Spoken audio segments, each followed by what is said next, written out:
This is Brother.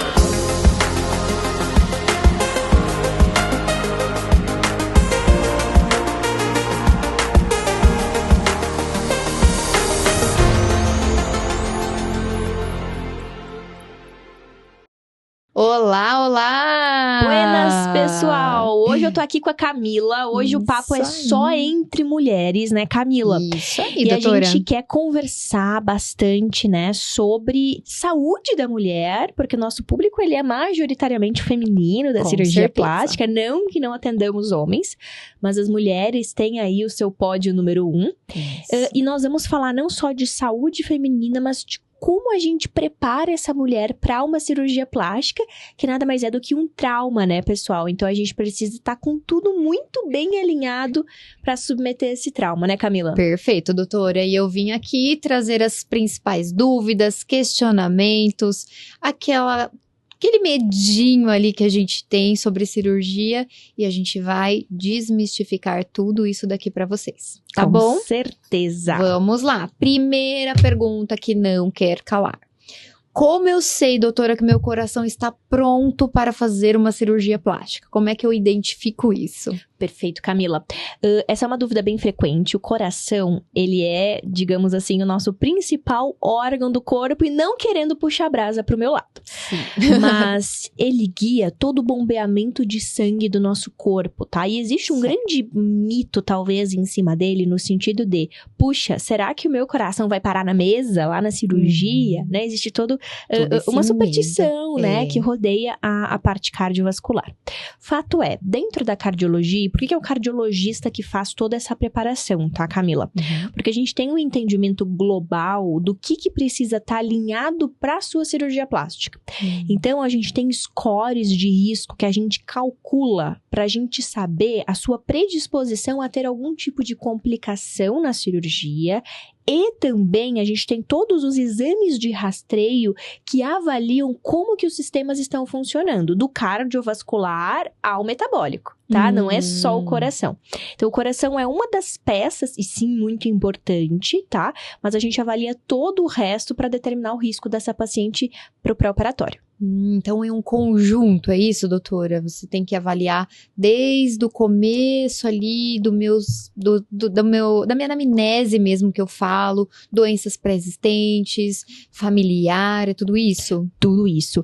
A anamnese do médico, ela é muito completa, tá? Então, você senta aqui na minha frente, eu vou perguntar de A a Z, eu vou fazer perguntas que você não vai nem entender o porquê que eu tô perguntando aquilo, mas eu preciso entender, sim, o teu histórico pregresso, se você já teve alguma doença, se você já tomou algum remédio, se você já fez algum tratamento, tuas internações, tuas cirurgias prévias, se na tua família tem alguma doença, que daí eu tenho algumas características que eu já puxo especificadamente. E eu vou coletando várias informações, tá? Certo. A partir dessas informações, eu compilo tudo junto com os exames atuais e aí a gente consegue fazer um risco cirúrgico bem feito. Entendi. E me conta, doutora, aqui na clínica, conta pra nós mais ou menos pro pessoal entender a nossa rotina, né? Então, a gente vem a princípio para fazer uma cirurgia plástica, passamos com o Dr. Daniel, cirurgião plástico, desculpa. E aí, após a consulta, é indicado uma consulta prévia com você pra gente avaliar todo esse risco. Então, a gente faz uma bioimpedância, para você avaliar o que nessa bio exatamente? Vamos lá. Muito bom a gente entender a rotina, né, e o fluxo de como funcionam as coisas aqui. Certo. A paciente, sempre quando ela chega aqui na clínica, né, normalmente elas vêm por cirurgia plástica, ela faz uma bioimpedância. A bioimpedância nada mais é do que uma balança especial que consegue diferenciar no nosso corpo o que é água, o que é músculo, o que é gordura. E por que isso é importante? Porque a balança, em geral, o peso que tu vê lá na balança, vamos por 70 quilos. 70 quilos é tudo junto. Tu não sabe se tem muito mais gordura do que músculo ou vice-versa. E isso impacta, primeiro, na indicação cirúrgica, segundo, na possibilidade de realizar essa cirurgia e terceiro, no resultado que você vai ter. Então, é importantíssimo eu entender a composição corporal dessa paciente e não só o peso dela. Então, a bioimpedância é fundamental.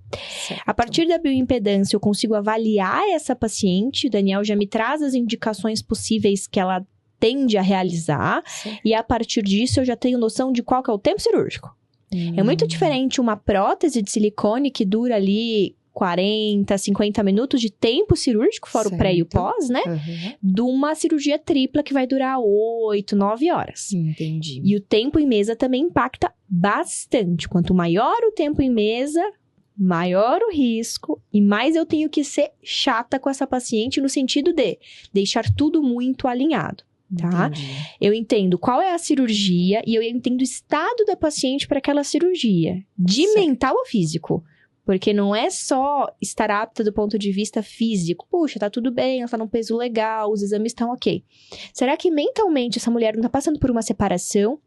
Será que ela tem uma estrutura familiar que comporte esse procedimento no momento?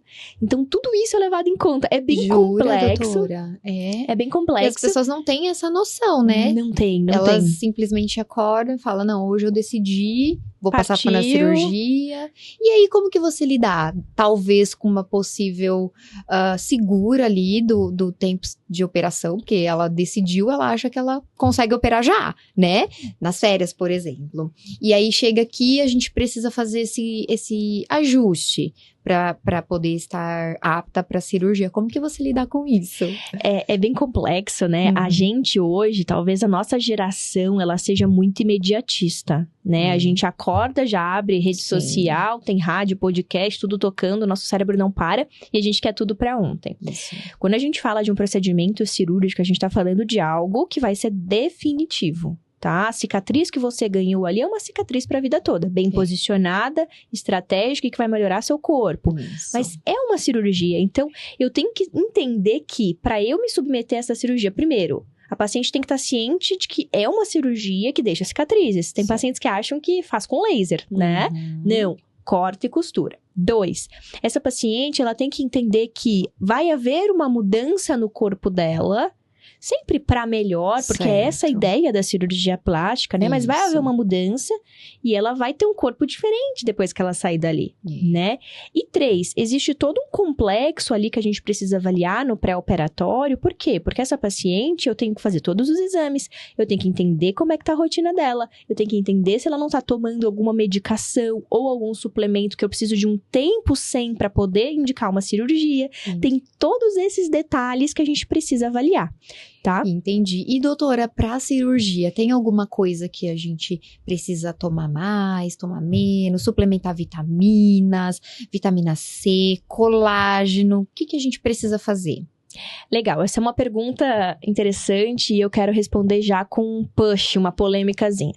Quando você vai lá na farmácia e você pega aquele Centrum AZ, certo, vitamina de AZ, você tá suplementando um pouco de tudo e o suficiente de nada. Jura? É isso, doses extremamente baixas e outra.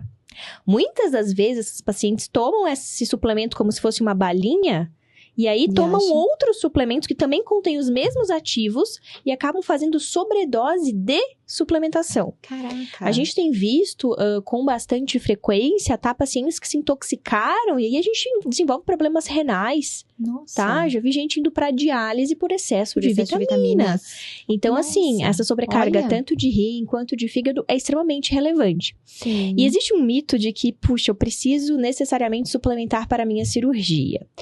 Não é uma obrigatoriedade, porém é aconselhável. Eu vou explicar por quê e o quê. Tá? Quando a gente submete um paciente a uma cirurgia, a gente tá fazendo um trauma nele. É um trauma controlado, mas é um trauma. E a gente vai enfrentar um pós-operatório que, em geral, é uma paciente que vai estar tomando antibióticos. A gente sempre faz antibiótico para prevenção de infecção, como profilaxia. Uma paciente que vai estar tomando anticoagulantes, vai estar um pouco mais restrita à cama, ainda que já esteja andando pela casa. Uma paciente que vai estar com o estômago não tão legal. Onde eu quero chegar com isso? A alimentação dela no pós-operatório precisa ser muito rica, mas a gente sabe que pelas limitações do pós-operatório, às vezes ela não consegue ser. Sim. Então, quando a gente fala de no pós-operatório, tomar a quantidade de líquido adequada, 50 ml por quilo. Quando a gente fala de comer a quantidade de proteína adequada, eu vou entender a rotina dessa paciente para ver se eu vou precisar suplementar ela. Porque às vezes eu vou indicar uma suplementação. Entendi. E tem alguns ativos que, por exemplo, no pós-operatório, como a arginina, que ela ajuda na lipoaspiração, na vasodilatação. Porque a lipoaspiração, ela deixa tudo muito roxo, né? Sim. Ali por conta da lesão do subcutâneo. E existem alguns ativos que aceleram essa cicatrização e melhoram o aspecto da cirurgia, inclusive. Olha só, que Tá? interessante. Então, isso é bem legal. E aí você suplementa tudo isso no pré, porque aí você já tá preparando para receber esse impacto aí, no caso, né? Isso, a gente tem algumas suplementações que a gente implanta já no pré-operatório, como uma forma de preparar, principalmente se eu noto que essa paciente tem alguma deficiência ali na alimentação dela, eu já oriento a repor na alimentação e eu suplemento alguma quantidade. Tá. E no pós-operatório tem alguns ativos específicos que depende de paciente para paciente, da cirurgia que foi feita, que a gente consegue incluir e melhorar não só o resultado estético, mas a qualidade de vida dessa paciente no pós. Que perfeito. E me conta, doutora, também tem aquelas medicações obrigatórias que as pessoas geralmente têm aquele uso contínuo. Como faz? Ótima pergunta. Depende de qual medicação e qual dose. Tudo na medicina é engraçado. Depende, Tudo depende. né? Tudo depende. Por que eu tô falando isso? Porque tem pessoas, por exemplo, Camila, que tem indicação de usar medicações que são anticoagulantes, ou seja, raleiam o sangue, deixam ele fino. Essas pacientes não podem operar tomando esses remédios, ponto final. De alguma forma, eu vou ter que suspender essa medicação para que eu faça a cirurgia, tá? Então, assim, quando eu tô falando de uma grande cirurgia, a paciente toma um anticoagulante, seja por quê? Teve um infarto prévio, porta um stent, teve alguma trombose, aí tem N situações que vão levar ela a tomar esse anticoagulante, tá? Certo. Eu preciso avaliar essa paciente muito bem, ver se eu posso suspender o anticoagulante, vai ter casos que eu não vou poder. E se eu puder, eu vou fazer um esquema de heparina, ou seja, Clexane, aquela que a gente faz na barriga, Sim, sabe? sim. Por 7 dias antes, faz a cirurgia, termina a ponte com heparina para voltar ao anticoagulante. É todo um esquema que a gente faz, tá? Tá vendo que não é só ir lá, pronto, decidir, quero fazer. Olha todo o tratamento que existe pré, né, doutora? O cuidado, ali você tem que saber tirar uma medicação, colocar outra no lugar ali, pra não perder o controle, talvez, né? Total. E assim, as pessoas têm muito medo, principalmente com pressão alta, né? Tem aquele remédio contínuo ali, como que a gente faz nesse caso? Ótimo. Pressão alta é uma medicação que você toma todos os dias para tratar uma doença que ela é crônica, que ela não tem cura, tá? Isso. Então, as medicações de pressão, elas são sempre mantidas durante todo o pré e pós-operatório. Inclusive, no dia da cirurgia, ela vai tomar o remédio da pressão, tá? Entendi. Ainda mais porque fica ansiosa, né? Com a cirurgia, com tudo ali, aquele pressão tende a subir, né? Tende a subir normal, né? É bem normal problemas. E os nossos anestesistas, né? A nossa equipe já tá bem acostumada com isso, a gente já sabe lidar com os pacientes. E na própria sala de cirurgia, a gente já tem um protocolo nosso que a gente já faz para deixá-la mais calma, mais tranquila.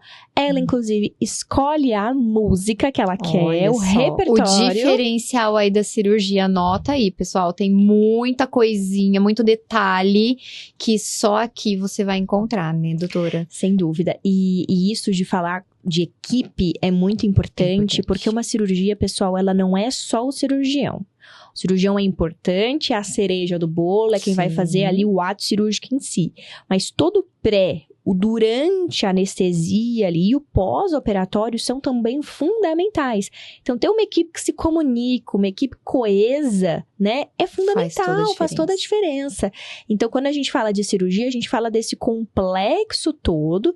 E quando a paciente chega aqui, decide que ela vai fazer a cirurgia conosco, ela está fechando uma cirurgia com a nossa equipe, não é só com o cirurgião plástico. Perfeito, né? Né, então, isso é importante a gente falar, porque a gente trabalha em equipe. Isso mesmo. Doutora, voltando a falar de medicações, né, e doenças pré-existentes, a tal da diabetes, como que funciona?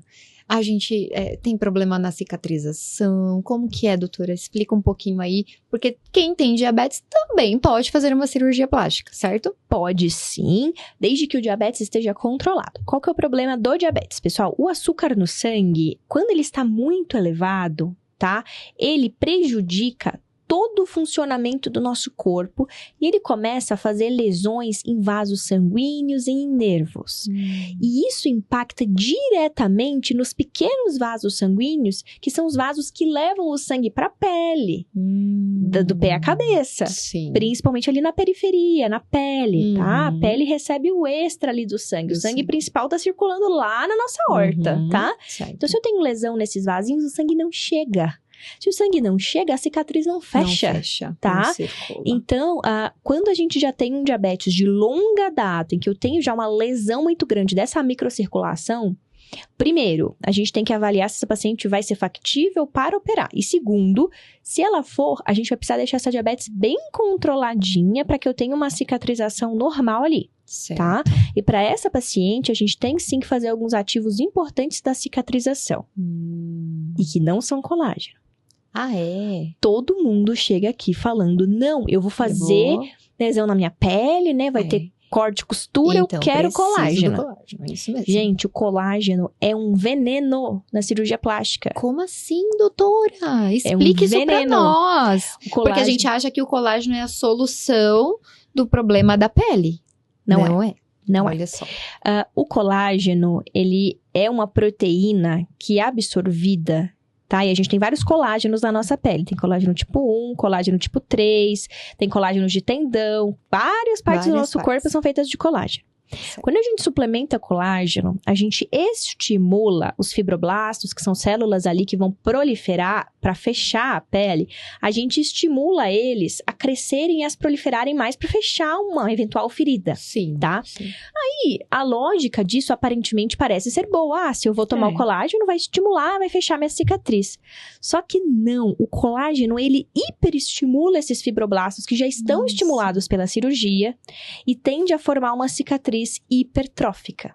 Uma cicatriz grossa, feia, inestética. Olha, tipo, imediata ali, aquele monte de deposita tensão ali. Muito, e aí fica aquela coisa grosseira. Aquela cicatriz mais grossa. Nossa. Então, tem pacientes, e isso eu sou muito ativa em perguntar, o que tu tá tomando? Tu tá tomando colágeno? De que forma, de que marca, em que quantidade? Vamos suspender. Eu suspendo todo e qualquer tipo de colágeno.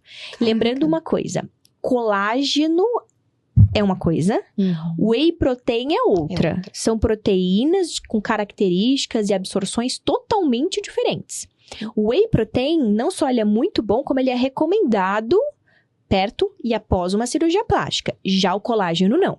Tá? Então, que isso fique bem claro. Tá. Agora, o colágeno que a mulherada adora tomar... Principalmente o Verisol lá, cheio de coisinhas. Doutora, mas o whey, existe um pouquinho de colágeno. Aquele ali tem problema. Na verdade, alguns tem, né? Na verdade, não. A proteína do colágeno, ela não está presente no whey. O whey, ele é pura e simplesmente proteína do soro do leite, tá? Que é muito mais completo, muito mais rico em aminoácidos, tá? E o colágeno é uma proteína que vem ali, vamos pôr, de ossos, tendões de galinha. Aquilo ali é colágeno. E é uma proteína, mas uma proteína que tem uma absorção muito mais difícil no nosso corpo. Hoje já tem tecnologias como o Body Balance e o Verisol, que eles acabam sendo uma proteína de um pouquinho melhor absorção, tá? Certo. Mas ainda assim, ela é uma proteína muito diferente da proteína do soro do leite, que é a proteína do whey. Então, não, o whey não tem colágeno dentro. Nossa, colágeno é uma proteína diferente do whey.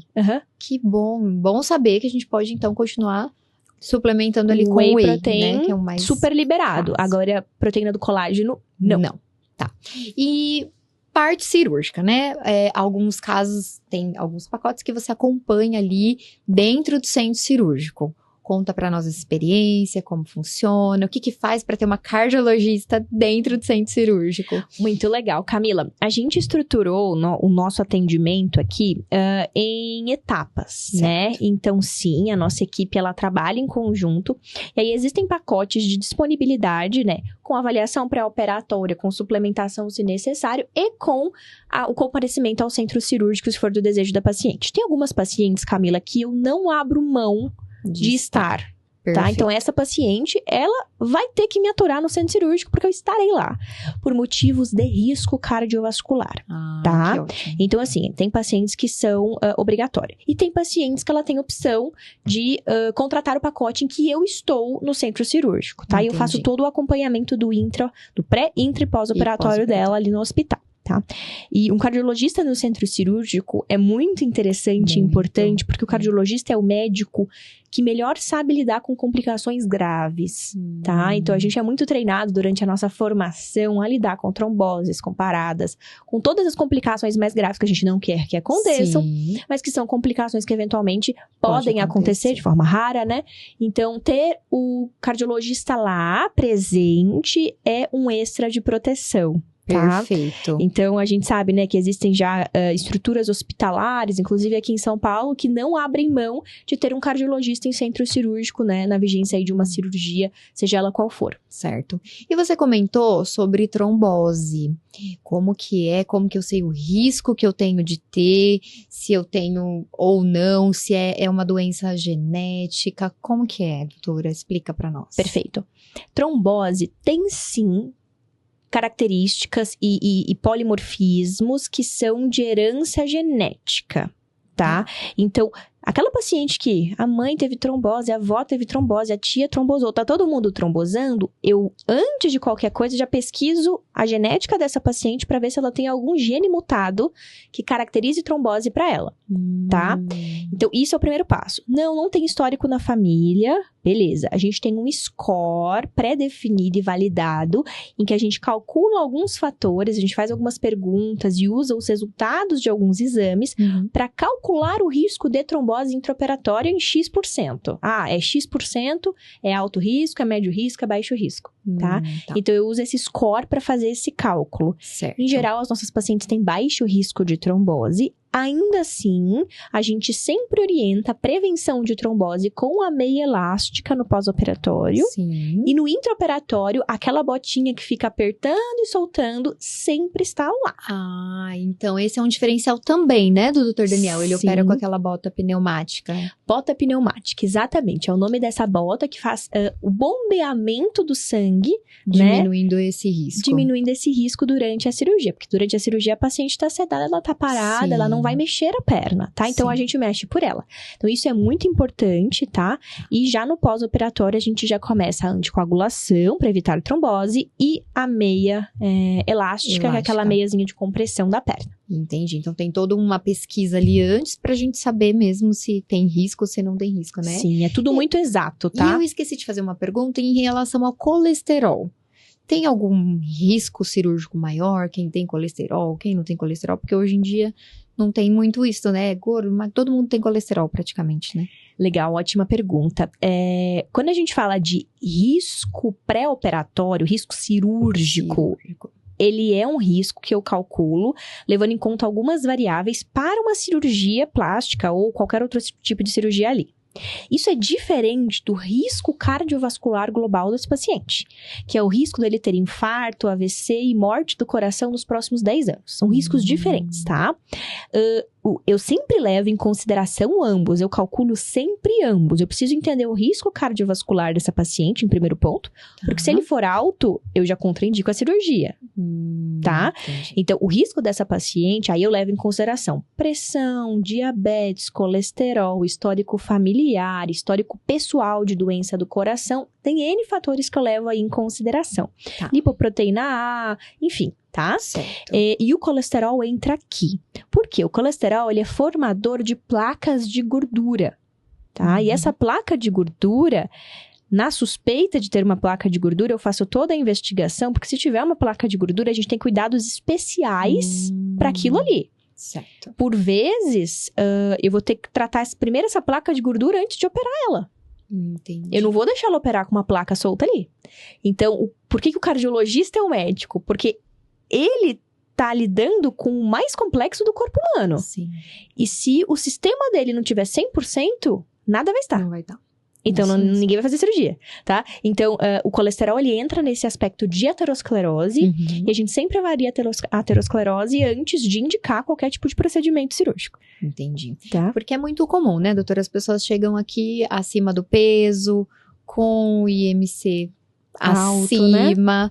E aí, assim, passa pela bio ali, aí já fica um pouco frustrada porque a gente vai ter que corrigir isso para fazer uma plástica. Então, além de todo esse cuidado, você também ajuda ali na parte de obesidade, emagrecimento. Explica para nós um pouquinho sobre esse trabalho. Legal, Cami, eu acho que isso é muito importante eu falar, porque as pacientes, elas vêm com uma expectativa grande, né? Muito. E existe uma ideia de que, errada das pessoas, de que a lipo, por exemplo, vai emagrecer. Só que eu sempre brinco.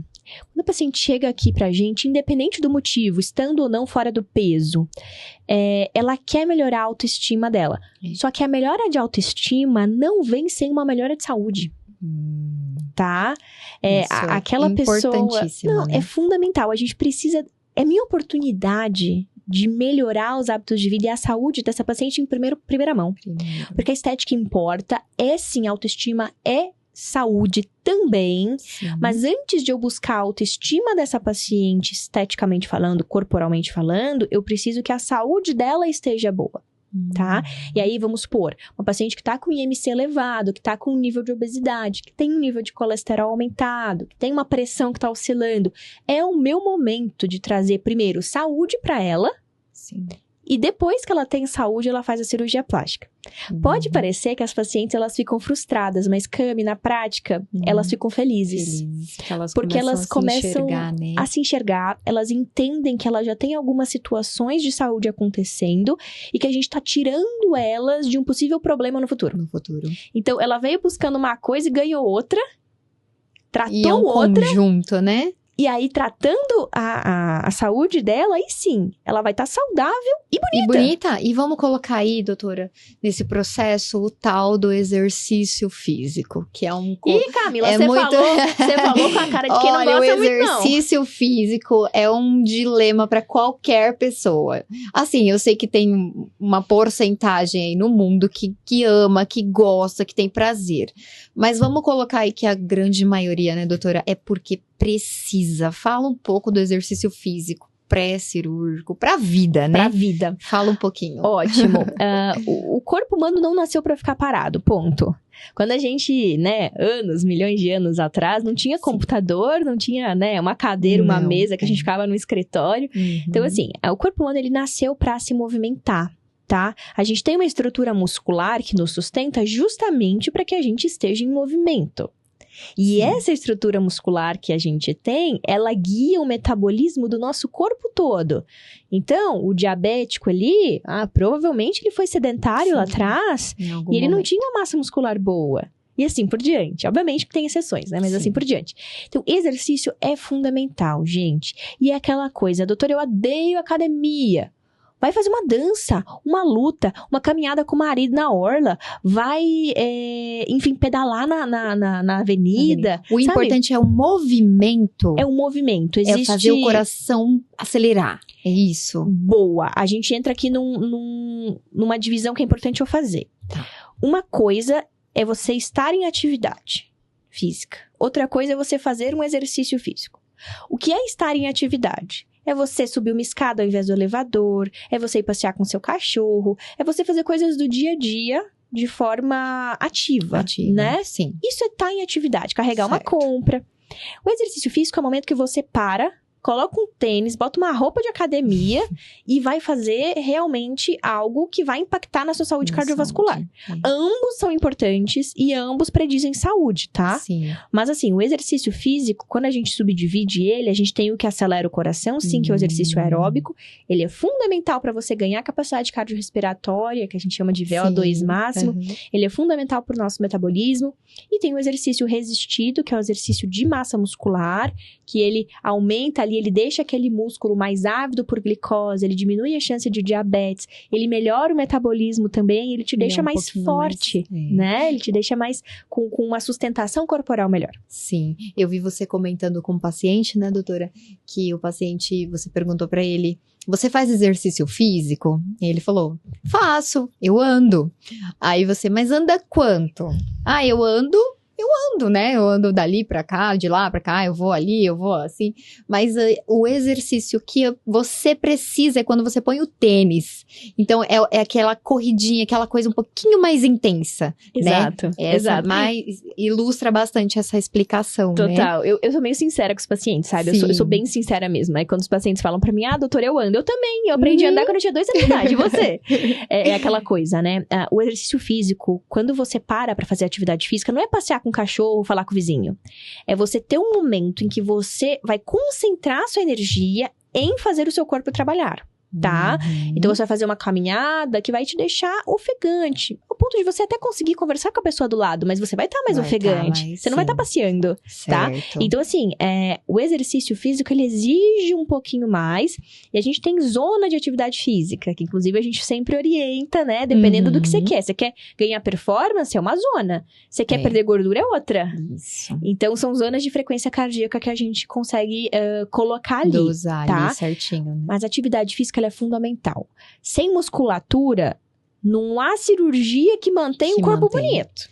E o músculo, ele é um negócio, assim, que ele vai trabalhar pra sempre. Tipo assim, o músculo, ele vai aumentar teu tempo de vida. Total. Isso é verdade? Não só o tempo, quanto a qualidade de vida. Jura? O coração também é um músculo, só que é um músculo que trabalha sozinho, tá? Certo. E ele é responsável por nos manter vivos. É um músculo um pouquinho importante, né? Certo. Nossa musculatura esquelética que sustenta o nosso corpo pode parecer besteira, não é coisa de ficar maromba, bonitão, musculoso. Então, né? É sobre quando você ficar um pouco mais velho, chegar numa idade mais avançada, você levantar da privada. Pode parecer besteira, tá, Cami? Mas tem idosos que chegam ali com uma capacidade muscular, com uma quantidade muscular tão baixa que eles não conseguem levantar da privada. Não tem força, né? Ou, não sei se você já viu, tem idosos que ali estão andando, eles meio que cambaleiam, porque o músculo fadiga muito rápido, E aí não tem cai, massa. se machuca, né? Cai, se machuca, quebra o fêmur interna, faz pneumonia, e aí vira um ciclo vicioso. Olha como é importante, né, esse ganho de massa muscular, que a gente briga ali todo mês pra ganhar. Pra ganhar e ter e manter, né? Inclusive, existe relação entre massa muscular aqui da coxa, que é o nosso maior músculo, a densidade muscular é quadríceps, é coxa. E Alzheimer. Nossa. Quanto menos músculo você tem na coxa, mais Alzheimer você tem. Caraca. Sim. Olha só. Pra você ver que o impacto do músculo, ele não é... A última coisa que ele é estético. Ele é muito mais antes de ser estético, tá? E pro diabético, em específico, é muito importante ele ter uma massa muscular boa e funcionante. Porque o músculo é quem capta a glicose que tá sobrando no sangue dele. Nossa, olha só. Que interessante, hein, gente? Olha, eu já tô aqui cheia de expectativas, informações, mudança de hábitos, né, doutora? A gente precisa pra viver mais, pra ter uma vida mais tranquila, não só estética. Claro que a estética é muito bacana, mas essa mudança de hábito é pra saúde. É pra saúde. Saúde. E a gente vem, assim, hoje em dia tá muito mais as pessoas se conscientizando mesmo, né? Comendo melhor, pelo menos buscando, né? Essa forma de comer melhor, de vida mais saudável, né? Você vê que no parque já tem um movimento maior de pessoas. Não, isso é bem legal. A gente vê uma tendência, né? As pessoas quererem uma vida mais saudável. Sim. E existe até uma corrente que tá se desconectando um pouco, levando em conta que a internet já tá deixando elas doentes mentalmente. Sim. Mas aí tem mais um cuidado que a gente tem que cuidar, que a gente tem que levar em consideração, que é muito importante que a gente caminhe para mudanças de hábitos de vida, ponto. Por quê? Porque existe um mercado por trás dessa tendência populacional a ser mais saudável que ganha trilhões com a venda de suplementos, né, de artifícios ali que simulam, né, que representam uma vida saudável, mas que na verdade não são. Não são. Então a gente tem que tomar cuidado com o básico bem feito é importante e tudo que a gente for adicionar de plus tem que ter um embasamento científico. Senão você vai gastar tua vida de dinheiro em suplemento e aquilo ali não vai trazer nenhum benefício e ainda pode sobrecarregar rim, fígado, enfim. Nossa, então, e as pessoas não têm, né, essa noção, não tem, né, doutora? Que isso pode acabar prejudicial. Principalmente essas vitaminas que criam massa muscular. vitaminas. Sem o treino, sem a força ali, Não existe, não existe. nada. E sabe o que me dói muito? Teve uma história que me marcou, assim. Eu tava na farmácia, e aí eu vi uma senhora, assim, vamos pôr uns 60, 70 anos de idade, tá? Uhum. E ela comprou um remedinho e foi pra seção de suplementos, tá? Uma senhorinha.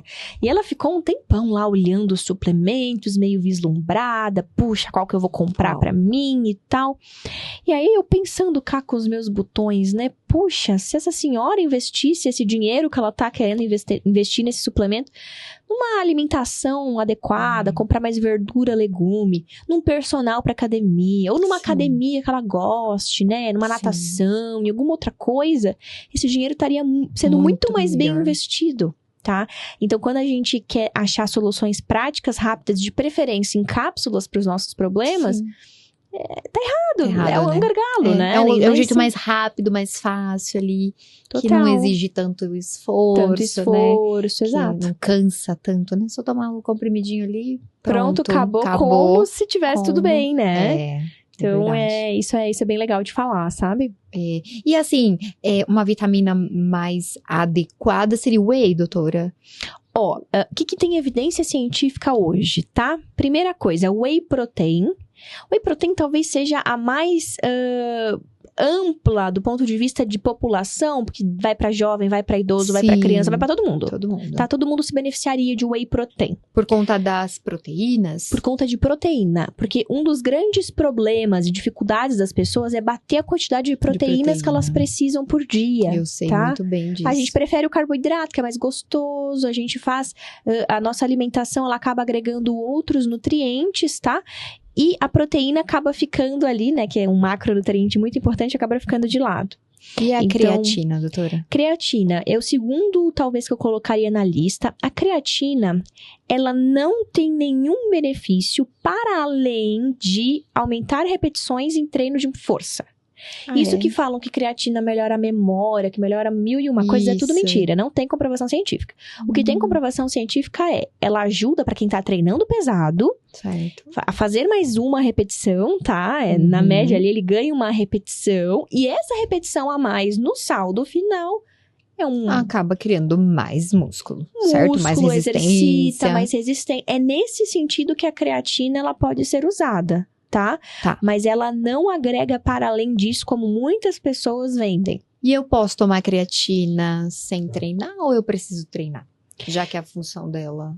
A creatina sem o treino não serve pra nada. Jura? Não serve pra nada. Nem aquela de manhãzinha que o pessoal fala, ai, toma em jejum um pouquinho de creatina com limãozinho, não. A creatina sem malhar não Nada. ajuda. A única função dela é fazer você ganhar repetições no treino. Nossa. Então, se você toma creatina e só corre, não ajuda pra Não nada. ajuda. Se você toma creatina e treina musculação pesada, aí sim. Tá? Então, é aquela coisa. As pessoas, vou tomar uma creatina pra dar um up no meu treino. No meu treino. Se você estiver treinando fofo, você não vai ter Não benefício. Entendi. Tá? Então, a gente tem que ser bem claro nisso, porque as pessoas, elas querem investir, e aí você vai agregando valor. Você vai comprar um whey, você vai comprar uma creatina, você vai comprar uma não sei o quê. O Aí- BCA. O BCA, doutora, o que você acha? BCA está dentro do whey. Dentro do whey já. É uma Aquele é o besteira você suficiente. tomar BCA para manter massa muscular. Você mantém massa muscular comendo proteína de forma adequada e, no máximo, suplementando o whey protein. Ponto. BCA não serve para nada, pode pôr no lixo. E o whey protein engorda? Não engorda. O whey protein, ele é um aporte de proteína, tá? Obviamente, ele tem uma carga calórica, porque a proteína tem uma Sim. carga calórica. Mas a proteína acaba gastando muita energia para ser digerida. Então, Perfeito. aquela caloria não fica sobrando à torta e à direita. Obviamente, você não vai tomar 5 scoops Sim, de whey por sim, dia, sim. tá? Mas em si, o whey não engorda. E o fato dele repor ali, trazer uma proteína, acaba melhorando o seu metabolismo. Até para os pacientes diabéticos, que têm Jura? medo de tomar whey. Uhum. Porque tem medo de descompensar, porque De tem descompensar, açúcar, que tem não sei o quê. normalmente os whey proteins hoje, eles são com adoçantes, Sim. né? Não é com açúcar, mais então açúcar. a quantidade de carboidrato do whey é muito baixinha, tá? Entendi. Então a gente fica tranquilo nesse aspecto. Perfeito. Muitas e muitas dúvidas. Eu vou mostrar pra vocês aqui também, ó. o livro Que Ninguém Te Conta sobre as próteses, que a doutora escreveu junto com o doutor Daniel. E pessoal, dúvidas? só um adendo sobre esse livro, né, Cami, que é um livro que não é só sobre prótese de silicone. O foco é falar, Isso. sim, sobre a prótese, mas a gente fala de todo o processo, Isso do mesmo. pré ao pós. Então, né, eu acabei escrevendo aí capítulos de pré-operatório, Isso. de emagrecimento, para quem tem necessidade, todo o acompanhamento. Então, é um livro que ficou bem completo, tá? Para quem pretende fazer uma cirurgia plástica, em especial a prótese de silicone.